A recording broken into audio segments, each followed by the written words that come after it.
और प्रधानमंत्री नरेंद्र मोदी 5 देशों की यात्रा के तीसरे चरण में अर्जेंटीना पहुंचेंगे। प्रधानमंत्री मोदी अर्जेंटीना के राष्ट्रपति के साथ द्विपक्षीय वार्ता करेंगे। पीएम मोदी की यात्रा भारत और अर्जेंटीना के बीच बहुआयामी रणनीतिक साझेदारी को और गहरा करेगी। हमारे संवाददाता अरुण शर्मा ने अर्जेंटीना में भारत के राजदूत अजनीश कुमार से खास बातचीत की। हमारे साथ मौजूद हैं Indian ambassador designate to Argentina Ajneesh Kumar ji. Sir, thank you so much for talking to DD News sir. सबसे पहले देखा जाए तो आखिरकार प्रधानमंत्री मोदी का जो दौरा है अर्जेंटीना का, मल्टीलैटरल लेवल पे तो 2018 में पीएम यहाँ पे आए थे, लेकिन कोई भी इंडियन प्राइम मिनिस्टर 57 साल के बाद में आ रहा है। क्या इंपॉर्टेंस है इस विजिट की अगर आप देखा जाए तो? प्रधानमंत्री का यहाँ आना अपने में ही एक संवाद है जो कि बता रहा है कि हमारा रिश्ता अर्जेंटीना से कितना महत्वपूर्ण है। सभी तरह के कार्यों में हम इनके साथ एक रिश्ता रखते हैं, चाहे तो वो इकोनॉमिक हो, पॉलिटिकल हो, cultural as well as social. तो हमारा इनके साथ एक रिश्ता ऐसा है जो हम यहाँ भी देखते हैं जब हम यूनाइटेड नेशंस मल्टीलैटरल ऑर्गन्स में तो बायलैटरल के अलावा इन सभी मुद्दों पर हमारे दोनों देशों में बहुत फ्रेंडलीनेस है और हम एक बहुत ही प्रोडक्टिव रिलेशनशिप में साथ साथ काम करते हैं। ये तो देखा जाता है कि कॉम्प्लीमेंट्री लेस के लिहाज से कैसे इंपॉर्टेंट है, क्योंकि भारत और अर्जेंटीना की बात की जाए, भारत ने कई सारे रिफॉर्म्स को अंजाम दे दिया है, अर्जेंटीना रिफॉर्म्स की राह पर अब निकल पड़ा है, तो कैसे कॉम्प्लीमेंट्री है दोनों भारत और अर्जेंटीना के रिश्ते इस लिहाज से देखा जाए तो? बहुत इम्पोर्टेंट सवाल है आपका। अर्जेंटीना में भी बहुत सारे रिफॉर्म हो रहे हैं। अभी जो यहाँ के कार्यरत राष्ट्रपति हैं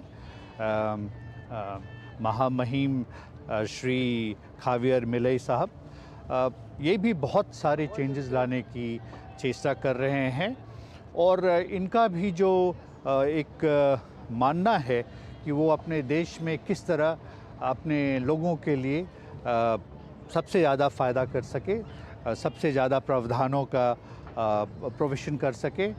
और जैसा हमारे देश में आदरणीय प्रधानमंत्री के तीसरे कार्यकाल में भी हो रहा है, 2 कार्यकाल में तो बहुत कुछ हो चुका है, इस देश में भी ऐसा बहुत कुछ है जो हिंदुस्तान की उदाहरण के रूप में यहाँ भी प्रेषित किया जा सकता है, जैसे हमारा डिजिटल मॉडल। भारत एक तरह से ग्रीन इंफ्रास्ट्रक्चर, ग्रीन कैपेसिटीज़ को बिल्ड कर रहा है और अर्जेंटीना जो कहते हैं कि एक जो लिथियम ट्रायंगल है, जो रेयर अर्थ मिनरल का एक इम्पॉर्टेंट पार्ट है, वो एक तरह से उसके लिए काफ़ी इंपॉर्टेंट कहा जा सकता है। तो पीएम मोदी जब अर्जेंटीना के दौरे पर होंगे तो रेयर अर्थ मिनरल के लिहाज से, लिथियम के लिहाज से क्या कुछ एक्सप्लोर होगा दोनों देशों के बीच में?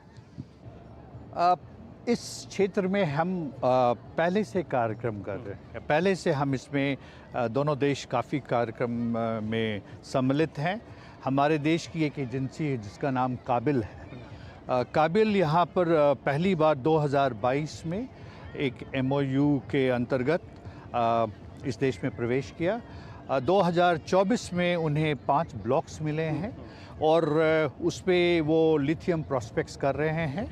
और लिथियम ही क्यों, इस देश के पास और भी अलग खनिज हैं और मेरा मानना है जैसा कि जो हमारी पहली जॉइंट वर्किंग ग्रुप मीटिंग में जो इसी साल जनवरी में हुई थी, जैसा उसका अपना एक रूपरेखा तैयार किया गया है, उसके अंतर्गत 2 वर्किंग ग्रुप स्टैब्लिश किए जाएंगे एंड उसमें हम सिर्फ माइनिंग ही नहीं, हम जॉइंट माइनिंग की भी बातें करें, हम साथ साथ कैसे एक्सप्लोर करें, कैसे उसको चेंज करें, कन्वर्ट करें into minerals which can be exported, जिसको हम वापस हिंदुस्तान ले जा सके।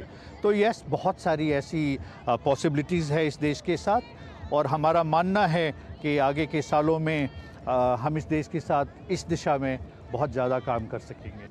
शुक्रिया अजीश जी हमसे बात करने के लिए। तो साफ तौर पर अजनीश कुमार कहते हुए कि प्रधानमंत्री नरेंद्र मोदी का जो अर्जेंटीना का दौरा है कई मायनों में महत्वपूर्ण रहने जा रहा है, चाहे तक व्यापारिक दृष्टि से देखें, रणनीतिक साझेदारी तौर पर देखें या फिर पीपल टू पीपल कनेक्ट को बढ़ावा देने की दिशा से।